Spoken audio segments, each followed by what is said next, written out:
היי, אז אני מיכל חפר, מנכ"לית ליצ'י תרגומים, ואנחנו נמצאים היום בפגישה עם אלעד בצללי, מנהל תחום חינוך ואתרי מורשת, במועצה לשימור אתרי מורשת, וזאת לאחר שסיימנו פרויקט מקסים ומרגש של תרגום חומרים שיווקיים עבור כ-60 אתרי מורשת ברחבי ישראל. אז היי אלעד, ואנחנו נשמח לשאול אותך כמה שאלות ולשמוע על הפרויקט שבאמת מבחינתנו היה פרויקט מדהים ומאוד מאוד שמחנו לקחת בו חלק. בתהליך של ניסיון לעזור לאתרים, להביא עוד קהלים, אחד הקהלים שזוהה אצלנו כקהל מאוד מאוד בעייתי, זה הקהל של העולים החדשים. אוקיי. זה דווקא קהל שהוא מאוד, זאת אומרת, התחום הזה מאוד מאוד חשוב לו, חיבור לחברה הישראלית, הבנת הסיפור הישראלי. כן. הבנה שהסיפור הישראלי מורכב, הוא עצמו בעצם מפליטים, כן. מפליטים, מעולים, מהגרים. כן. איך שלא נסתכל על זה, ובעצם זו אוכלוסייה שהמנהלי אתרים זהו שלא מגיע אליהם. למרות שבעיקר מחבר המדינות אוהבים מאוד לטייל, נמצאים הרבה בשטח, למוזיאונים עצמם לא מגיעים. וזה יותר עולים ופחות תיירים, נכון?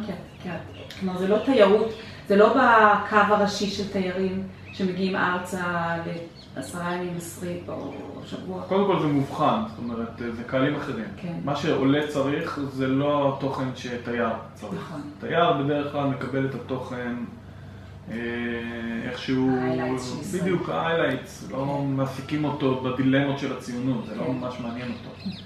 לעומת זאת, עולה חדש מעניין אותו הרבה יותר. וההדרכה גם מתנהלת בצורה אחרת. עדיף שהיא תתנהל בעברית, אבל בשפה קלה, בצורה סובלנית יותר, שאפשר לעצור ולשאול שאלות. במסגרת הפרויקט הזה שנקרא פרויקט ארצנו, בעצם יצרנו כמה נתיבים. הדבר המרכזי היה לאפשר לעולים להגיע. זו אוכלוסייה שבדרך כלל אין לה תקציבים.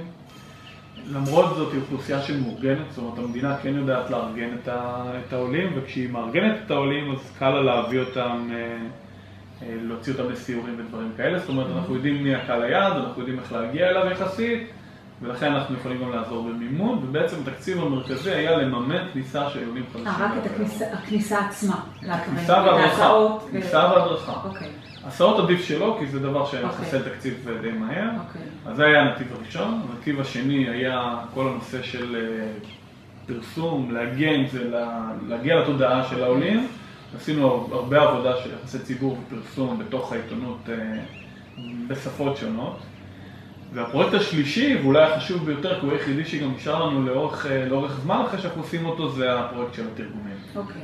ופה ליצ'י נכנסים לתמונה. זאת אומרת, כמה היינו צריכים לקחת את הרבה מאוד תכנים של הרבה מאוד אתרים, לדעת לכמת את זה, זאת אומרת שלא עכשיו כל אתר מביא לנו 200 עמודים של תרגום, כי זה לא רלוונטי, אלא לדעת להבהיר לאתרים מהו הלוז שאותו הם צריכים לתרגם, מהו התוכן המרכזי שאיתו אולי אפשר לטייל באתר לבד, או אולי איך למשוך, אולי איזשהו חומר פרסומי למבקר, משהו שהוא באמת האלף בית של העשייה של האתר, אותו לתרגם בכלל האתרים.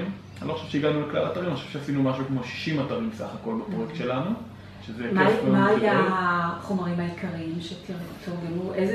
מה קבעתם שיהיה? מה זה ברושור או אתר? אנחנו נתנו לאתרים לקבוע. אוקיי, כל אתר. זאת אומרת, הניסיון של האתר בעניין הזה מאוד מאוד חשוב. חלק תרגמו חוברת למבקר, וחלק תרגמו פעילות חינוכית, וחלק תרגמו חומר פרסומי. או חלק, אני חושבת שראיתי גם כל מיני טקסטים לצוגות. נכון. על מה ששמים ליד המוצבים.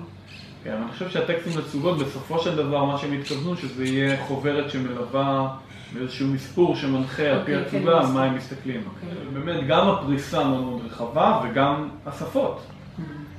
היו המון שפות. המון שפות. כן, ראיתי גם אירופאיות, גם אמהרית, ממש רוסית, ערבית, צרפתית, אנגלית כמובן. אנגלית, כן. גרמנית אפילו לפי דעתי היה, ובעניין הזה, שוב, היתרון שלכם היה מובהק, זאת אומרת, לקחת חברה אחת שיודעת לטפל בכל השפות האלה.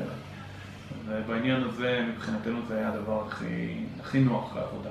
איך באמת בחרת, איך הגעת אלינו, כאילו, למה בחרת ליצ'י? תמיד זה מתאים לצורת עבודה שלך, אני תמיד בודק קודם כל עם האתרים ומי הם עובדים. אוקיי. ומי טוב. זה מי שהמליץ עליו טובית שפירא מעין אוקיי. הייתה איתך מי שחצה ראשוני משהו? מנדרינית תרגמתם לה כל מיני דברים כאלה מוזרים. אז דרך הדבר הזה. איזה פידבק אתה מקבל מאתרים? כלומר, זה כבר מיושם, נכון? כבר תרגמנו דברים, זה כבר נמצא, אני מניחה שאתם כבר מוצאים הדרכות, מביאים את העולים לשם. איזה פידבק אתה מקבל מהשטח? אז הפידבק הוא מגוון. קודם כל, אין יום שאנחנו לא מקבלים טלפון מקבוצת עולים שאומרת מה קורה עם הפרויקט, מתי אפשר להגיע. זאת אומרת, ברמה הזאת הפרויקט עצמו, הסייט שלו, יצר אז הם מחכים להגיע. הם מחכים להגיע. האתרים עצמם, הפידבק החשוב ביותר מבחינתי זה מה זה עשה להם בתהליך העבודה. זאת אומרת, היום הם יכולים להזמין עולים. עוד קל בעצם. כן.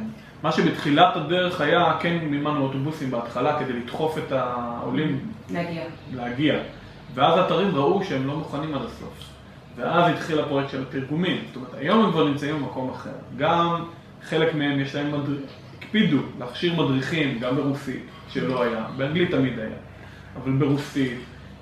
ואני מעריך שמי שהיה לו קהל גדול משפות אחרות, אז גם השקיע בזה מאמץ.